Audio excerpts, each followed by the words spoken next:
Here's the key on this. Don't major in minor things. If you take up major time to do minor things, I'm telling you, you'll be behind the curve constantly. Here's what we learn in sales training. What's major time and what's minor time? Here's minor time, thinking about prospects. Here's minor time, making lists of prospects. Here's minor time, keeping books on prospects. Here's minor time, going to see the prospect. Here's minor time, evaluating the prospect after you've been there. That's all minor time. Here's major time, in the presence of the prospect. That's major time.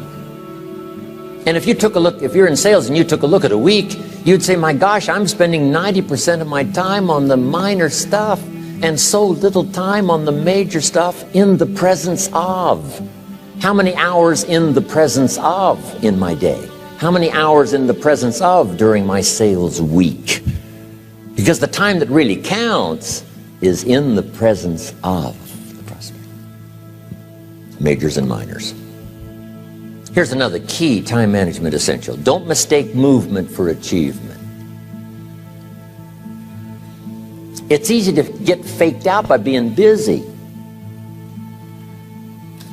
Guy comes home at night all exhausted, falls in the chair and says, oh, I've been going.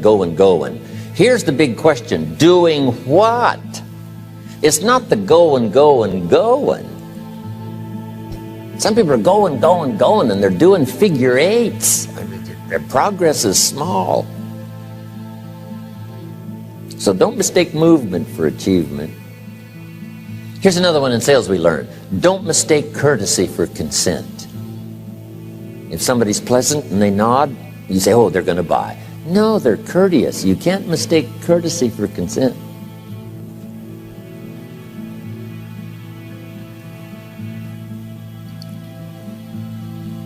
Now here's a big one, concentration. I had to learn this. All those years ago, I'm in the shower trying to compose a letter. Found it turns out to be a strange letter. So here's what I learned to do. Save the work till you get to the office. Save the work till you get to the work. Don't try to get to the office on the way to work. On the way to work, enjoy the way. In the shower, enjoy the shower. Then go to work when you get to work. I found this to be helpful. Concentration. Here's another big one. Learn to say no. I'm telling you, in such a social society we have now, it's so easy to try to be a nice person saying yes to everything. Find yourself overloaded. Now you got to call and make the, well, gosh, you know, all the time it takes to back out of something that you said yes to too quickly. Here's what might be better. I don't think so, but if that changes, I'll call you. Little things you can use not to overcommit yourself. My friend Ron Reynolds says, don't let your mouth overload your back. It's a good one. Now here's a big one on time management. When you work, when you play, don't mix the two. Don't work at play. I used to take my family to the beach and I would bring my briefcase.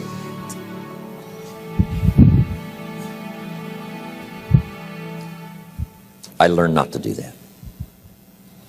Or at the beach, I'm saying I should be at the office. Now my family's upset because I'm at the beach and I'm thinking office. Now when I'm at the office, I'm thinking what? I got to get my family to the beach. So things are not going too well at the office because I'm thinking beach, and things are not going too well at the beach because I'm thinking office. Here's what I learned to do. At the beach, be at the beach. At the office, be at the office. When you work. When you play. Don't mix the two.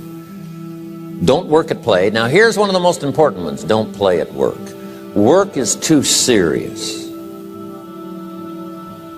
You don't want the reputation of being the office joker. It's not a good one. Yes, there's time for some pleasant stories. Yes, there's time for a little humor. Yes, best if it's a happy office, of course. But I'm telling you, you got to be serious about work because you're parting with a piece of your life for the work you do. Your work costs you a piece of your life. Here's what it's called. Serious business. Not grim, not unhappy, but serious. Key. Don't play at work. The old expression, I don't think we use it anymore, horse around at the office. Play around, play jokes, play tricks. No place, not at the workplace. At the beach, yes. At the bar, yes. Somewhere else, not work. You've got to treat work with all due conservative passion, because it's leading you to your future. Here's another key phrase: all work is good. You may not like your job, but if it's the stepping stones to get you to where you want to go, you got to appreciate your job. You don't have to have a passion for your job. Here's the ultimate passion: a passion for incredible success in every department of my life. That's the passion. But don't look down on some menial job you have to do to finally get you to where you want to go. No job is menial. No job is not, every job is noble. Training life for pay, making a contribution to society. Next, analyze how you are. And if you have some weaknesses, if you doesn't seem like you can change, here's the key: get it covered. I used to keep promising myself I'd keep the books, keep the books, keep the books. Finally, I gave that up. And back then, it only took me an extra $50, $60 a month for some accountant to keep the books. I said, no, I'm going to save the $50. You can't believe what I started losing in productivity because I tried to save the $50. So the key is, a lot of the time you can stay like you are, but just make sure you get it covered.